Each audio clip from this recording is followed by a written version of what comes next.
शास्त्री को बाबा मानते नहीं हैं, क्योंकि अगर वो बाबा होता तो शायद ऐसा बयान नहीं देता। और दूसरी बात, नहीं भी अगर वो बाबा है तो उसको ऐसा बयान देने का कोई अधिकार नहीं है। हम स्वतंत्र लोकतंत्र वाली देश में हम जी रहे हैं। महिलाओं को अपना अधिकार है अपने तरह से कपड़े पहनने का, अपने हिसाब से सिंदूर लगाने का, अपने हिसाब से पहनावे ओढ़ावे श्रृंगार करने का। कोई किसी को भी कोई अधिकार नहीं है महिलाओं की किसी भी चीज़ों पर टिप्पणी करने का। और अगर कोई करता भी है अब का भी कपड़ा हो पहन करके वो पहन के घूम से आज़ादी है, लेकिन ये देखा जाता है कि हमारी पहनावे से आपको ठेस ना पहुँच। हम भी इसको जूता से मार रहे हैं कि अगर ऐसा बोलेगा तो ऐसे लोगों को हम जूता से अब तो उसको कुछ ऐसे लोग हैं जो उसको भगवान मान रहे हैं। वो लोग पहले आसाराम बापू को बाप मानते थे, आज जेल में चक्की पीस रहा है। वैसे लोग निर्मल बाबा को भी बाप मानते थे, वो बाप भी उसका चक्की पीस रहा है होगा, क्योंकि इसके भी काले चिट्ठे धीरे धीरे सामने आने लगे हैं। क्योंकि ये धर्म के नाम पे जो धंधा कर रहा है उसकी सच्चाई सामने आने लगी है। शादीशुदा महिलाएं अगर सिंदूर नहीं लगाती हैं, हमारे देश में कई ऐसी माताएं हैं जो विधवा हैं, हमारे देश में कई ऐसी बहनें हैं जो विधवा हैं, जो ना ही सिंदूर लगा सकती है ना मंगलसूत्र पहन सकती है। तो इसका मतलब वो खाली प्लॉट है, उस पर कोई भी रजिस्ट्री कर सकता है। तो लगता है कि मंत्री लोग कभी सही का सपोर्ट करते हैं? ऐसा आप लोग को अगर आप दिखाइएगा कि हम अच्छे हैं, तो अगर आप अभी हमसे अच्छा से बात कर रहे हैं, ठीक, तो हमको क्या लगेगा अच्छा है। पीठ पीछे दो आदमी के पीछे आप हमको गाली दीजिएगा, हमको पता चलेगा कि आप गाली भी देते हैं। सच चल रही है, जिस प्रकार से मणिपुर की घटना हुई उस प्रकार से भाजपा के नेता अच्छे भी नहीं कहे जा सकते हैं। आप बताइए कि जिस नेता के रहते हुए उनके देश में सरेआम बेटियां को नग्न करके घुमाया जाए और वो नेता चुपचाप रहे, और जब वीडियो पूरा देश में वायरल हो जाए तब 36 सेकंड का बयान दे, क्या आप अच्छा मानेंगे उसे? आपकी बहन को नग्न प्रदर्शन करने के लिए जिस नेता के देश में रखा जाए, और जब नग्न प्रदर्शन हो भी जाए तो वो चुप्पी साधे रहे, कुछ करे नहीं। चलो भाई गलती हो जाती है तो लोग उसका कड़ी से कड़ी तुरंत कड़ा से कड़ा उस पर कार्रवाई करता। नमस्कार, लवकुश कुमार पांडे और आप देख रहे हैं दैनिक सोच। हम आए हुए पटना में और हमारे साथ एक महिला पत्रकार खुशबू हैं, और धीरेन्द्र शास्त्री जो हैं महिला पर कुछ कमेंट किए थे कि जिस महिला को मांग में अगर सिंदूर नहीं है तो खाली प्लॉट है, तो उस पर आप क्या कहना चाहते हैं? देखिए, ऐसे तो हम धीरेन्द्र शास्त्री को बाबा मानते नहीं हैं, क्योंकि अगर वो बाबा होता तो शायद ऐसा बयान नहीं देता। और दूसरी बात, नहीं भी अगर वो बाबा है तो उसको ऐसा बयान देने का कोई अधिकार नहीं है। हम स्वतंत्र लोकतंत्र वाली देश में हम जी रहे हैं। महिलाओं को अपना अधिकार है अपने तरह से कपड़े पहनने का, अपने हिसाब से सिंदूर लगाने का, अपने हिसाब से पहनावे ओढ़ावे श्रृंगार करने का। कोई किसी को भी कोई अधिकार नहीं है महिलाओं की किसी भी चीज़ों पर टिप्पणी करने का। और अगर कोई करता भी है अब का भी कपड़ा हो पहन करके वो पहन के घूम से आज़ादी है, लेकिन ये देखा जाता है कि हमारी पहनावे से आपको ठेस ना पहुँचे, किसी को ठेस न लगे, किसी को ठेस, ये हमें ध्यान में देने की ज़रूरत है। लेकिन हमें नहीं लगता है कि हमें हमारे सिंदूर लगाने से, हमारे मंगलसूत्र न लगाने से आपको कोई ठेस पहुंचेगा। ये हमारी खुद की मर्जी है, हमारा खुद का सोच है। दूसरी बात, हमारी अगर उसके हिसाब से ही बात कर ले, जिस जैसा कि उसने कहा कि जिस महिला के मांग में मंगलसूत्र नहीं है, जिस महिला के गले में मंगलसूत्र नहीं है, जिस महिला के मांग में सिंदूर नहीं है, उसके हिसाब से हमारे देश की जितनी भी कवारी बेटियाँ हैं वो खाली प्लॉट है। आपके घर में भी बहन बेटी होगी जो कवारी होगी, मतलब वो खाली प्लॉट है। और अगर आपको लगता है कि कोई आके आपको बोल दे उसको जूतों से नहीं मारेंगे, बिल्कुल मारेंगे, तो वही हाल है। इसलिए हम भी इसको जूता से मार रहे हैं कि अगर ऐसा बोलेगा तो ऐसे लोगों को हम जूता से सब तो उसको भगवान मानते हैं। भगवान सब नहीं मानते। अगर सब मान रहे होते तो आज हम विरोध नहीं कर रहे होते। कुछ ऐसे लोग हैं जो उसको भगवान मान रहे हैं। वो लोग पहले आसाराम बापू को बाप मानते थे, आज जेल में चक्की पीस रहा है। वैसे लोग राम रहीम को भी अपना बाप मानते थे, आज चक्की पीस रहा है। वैसे लोग निर्मल बाबा को भी बाप मानते थे, वो बाप भी उसका चक्की पीस रहा है। और आने वाले समय में जो लोग इसको आज आप बाप मान रहे हैं, कोई भगवान मान रहे हैं, कोई बाप मान रहे हैं, कोई बहुत कुछ मान रहा है, उसको भी सबक मिलेगा जब ये भी चक्की पीस रहा होगा। क्योंकि इसके भी काले चिट्ठे धीरे धीरे सामने आने लगे हैं। क्योंकि ये धर्म के नाम पे जो धंधा कर रहा है उसकी सच्चाई सामने आने लगी है। लोगों को लग रहा है कि ये बाबा है। आप जरा सोचिए कि 25 साल का ये लड़का जो दाढ़ी मूछ छिला के, अब वेश विश्वास से आपको लगता है बाबा वाला होलिया इसका है? नहीं ना है, फिर भी नहीं लगता है। तो बाबा है, लोग तो उनको बाबा मानते हैं। सुनिए, नहीं लगता है ना बाबा माना, तो ये बोलता है कि हम मॉडर्न जमाने के बाबा, कहने का ये बोलता है कि हम मॉडर्न जमाने के बाबा हैं इसलिए हम दाढ़ी मूछ नहीं रखते हैं। तो जब ये मॉडर्न जमाना का बाबा है तो हम लोग मॉडर्न जमाने की लड़कियां नहीं हैं क्या? कल को हमारी शादी होगी, हमारी मर्जी नहीं होगी सिंदूर लगाने की, तो ये रोक देगा हमको? ये रोक देगा एक डीएम सिविल ड्रेस में रहते, क्या उसको डीएम नहीं मानिए? नहीं मानेंगे, बिल्कुल मानेंगे। इसके हिसाब से ऐसे गधों के हिसाब से आप समझिए।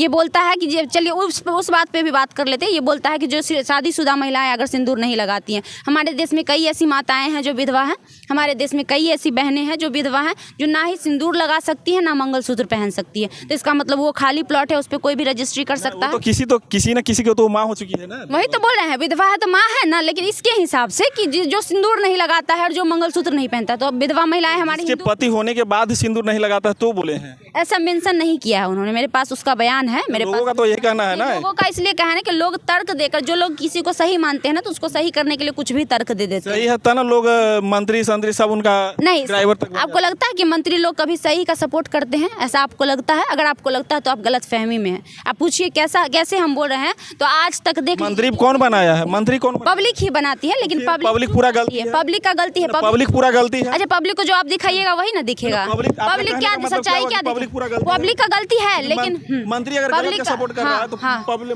बिल्कुल पब्लिक का गलती है, लेकिन पब्लिक क्या कैसे जज करेगा? आप ही बताइए। पब्लिक को अगर आप दिखाइएगा कि हम अच्छे हैं, तो अगर आप अभी हमसे अच्छा से बात कर रहे हैं, ठीक, तो हमको क्या लगेगा? अच्छा है। पीठ पीछे दो आदमी के पीछे आप हमको गाली दीजिएगा, हमको पता चलेगा कि आप गाली भी देते हैं? सच्चाई बताइए, पता चलेगा? नहीं पता चलेगा। सेम जितने भी नेताएं हैं वो जनता के सामने रिप्रेजेंट करते हैं कि हम दुनिया के सबसे अच्छे इंसान हैं, आने वाले समय में हम आपकी मदद करेंगे। जब वो जीते नहीं रहते हैं तब वो गरीबों के घर पर जा के उसका पैर पड़ते हैं, और जब जीत जाते हैं तो गरीब जाके चक्कर काटते रहता है, लेकिन कभी उसका कुछ नहीं होता। इसमें सत्य है, ये बात सत्य है कि नहीं? सत्य है। हाँ, तो जो वो रिप्रेजेंट करते हैं, लोगों को लगता है कि ऐसा होगा। किसके पास? अच्छा, एक बात बताइए, जिस देश की जनता के पास बहुत सारे ऐसे भी जनता है जिनको 2 वक्त की रोटी सही से नहीं मिल पा रही है। सुबह खा रहे हैं तो शाम सोच रहे हैं कि आज शाम क्या खाएंगे, और शाम खा रहे हैं तो सोच रहे हैं कि सुबह क्या खाएं। क्या उनके पास समय है नेता की सच्चाई जानने के लिए? उसके पीछे नेता की सच्चाई सिर्फ और सिर्फ कौन दिखाता है? तो हम और आप जैसे मीडिया, जो कि हम लोग का काम ही होता है उनके पीछे पड़ के और उनकी सच्चाई को खंगाल के निकालना। जब हम निकालते हैं तब पब्लिक को पता चलता है कि अच्छा ये ऐसा था,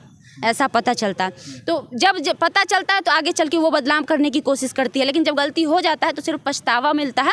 कहावत है ना कि जब अब पछताए होत क्या जब चिड़ियाँ चुग गई खेत। तो वही वाला हाल है कि जब पब्लिक एक बार किसी को सेलेक्ट कर लेता है कि ये हमारे मंत्री है, और जब वो अच्छा काम नहीं करता है तो उसे सिर्फ अफसोस होता है, उसके अलावा कुछ वो कर नहीं सकता है। कहने का मतलब है कि भाजपा के सारे नेता खराब है? सारे नेता नहीं खराब है, लेकिन जिस प्रकार से अभी चीज़ें हमारे समाज में चल रही है, जिस प्रकार से मणिपुर की घटना हुई, उस प्रकार से भाजपा के नेता अच्छे भी नहीं कहे जा सकते हैं। आप बताइए कि जिस नेता के रहते हुए उनके देश में सरेआम बेटियां को नग्न करके घुमाया जाए और वो नेता चुपचाप रहे, और जब वीडियो पूरा देश में वायरल हो जाए तब 36 सेकंड का बयान दे, क्या आप अच्छा मानेंगे उसे? वो बेटी हमारे घर की भी हो सकती थी, हमारी बहन भी हो सकती थी, आपकी बहन भी हो सकती थी। तो क्या हमारी और आपकी बहन को नग्न प्रदर्शन करने के लिए जिस नेता के देश में रखा जाए, और जब नग्न प्रदर्शन हो भी जाए तो वो चुप्पी साधे रहे, कुछ करे नहीं? चलो भाई गलती हो जाती है तो लोग उसका कड़ी से कड़ी तुरंत कड़ा से कड़ा उस पर कार्रवाई करता है। बढ़िया तो है कि चुप रहना। कैसे बढ़िया चुप है? मतलब कल को फिर होगा, ये परसों फिर होगा। मतलब बेटी, हमारे देश की बेटी कहीं सुरक्षित नहीं है ना। हम यहाँ सुरक्षित है ना मणिपुर में वो बेटियाँ सुरक्षित थी? कोई सुरक्षित नहीं। और जब ऐसे देश में नेताओं के होते हुए हम सुरक्षित नहीं है तो ऐसे नेताओं को हम क्यों नेता समझे? फिर हम नेता क्यों समझे? चुल्लू भर पानी में डूब मरे ये लोग, चाहे वो प्रधानमंत्री हो, चाहे वो एन बीरेन सिंह जैसे मुख्यमंत्री हो, मर जाए वो, या फिर काली पोत दिया जाए ऐसे लोगों को और गधा पर बैठा के घुमाया जाए जूता का माला पहना के। जब हम घर का मुखिया बनाते हैं तो हम उससे कुछ उम्मीद भी करते हैं ना जी। बिल्कुल, हम उम्मीद करते हैं ना कि वो हमारी रक्षा करेगा, हमें अगर कहीं पे भी ज़रूरत पड़ेगी उस मुखिया का तो वो मेरे लिए खड़ा रहेगा। जब वो मुखिया मेरे लिए खड़ा ही नहीं रहेगा तो काहे का मुखिया? लात मार के उसको भगा नहीं देंगे? उसके बाप का देश है, वो अकेला देश को बनाया था, वही देश को आज़ादी दिलवाया था, नहीं ना? सारे लोग मिलके दिलवाए थे ना, पूरे देश की जनता। महात्मा गांधी थी, चंद्रशेखर आज़ाद थे, लक्ष्मीबाई थी, बहुत सारी महिलाएं थी, बहुत सारे पुरुष थे, वो थे ना, वो नहीं ना दिलवाया था। फिर क्यों माने हम? सुरक्षित इस देश में महिला नहीं है? बिल्कुल नहीं। कैसे सुरक्षित आप मान सकते हैं? आप ही बताइए। जिस प्रकार का वीडियो सामने आया है, आपने भी शायद उस वीडियो को देखा होगा, जिस प्रकार से वहाँ के नामर्द लोग वहाँ की कुकी महिलाओं को घुमा रहे थे, तो बेटियाँ सुरक्षित है क्या? नहीं। तुम जैसे नेता लोग नहीं देख रहा है तो क्या करना चाहिए? हम लोग को उसके सुरक्षा के लिए क्या करना चाहिए? देखिए, या तो ऐसे नेताओं को लात मारकर गद्दी से घसीट कर उतार देना चाहिए, जैसे हमने बैठाया है। एक बहुत पहले रामधारी सिंह दिनकर बहुत अच्छे कवि थे, जिन्होंने लिखा था, एक कविता था कि सिंहासन खाली करो कि जनता आती है। हमें लगता है हमारे देश में फिर से एक बार उसी कविता को दोहराने की ज़रूरत है। ऐसे नेताओं को, ऐसे मंत्री को जो गद्दी पर बैठकर भी गद्दी का सम्मान नहीं कर रहे हैं, गद्दी पर बैठकर भी हम जैसे लोगों का सम्मान नहीं कर रहे हैं, महिलाओं का अपमान हो रहा है सरेआम जी उस देश में जिस देश में महिलाओं को देवी की तरह पूजा जाता है। तो हमें लगता है वैसे नेताओं को घसीट कर उस गद्दी से उतारना चाहिए और फिर से हमारे देश को एक अलग देश बनाने की, फिर से देश को और अच्छा बनाने की, अच्छे लोगों को आगे आने की ज़रूरत पड़ेगी और अच्छे लोगों को कमान संभालना पड़ेगा। ऐसे दरिंदे को कमान संभालने का कोई अधिकार नहीं है। चलिए बहुत बहुत धन्यवाद। जैसा कि आप देख रहे थे, खुशबू जी से बात हो रही थी। ऐसे ऐसे वीडियो देखने के लिए आप हमारे साथ जुड़े रहिए। तब तक के लिए जय हिंद, जय भारत।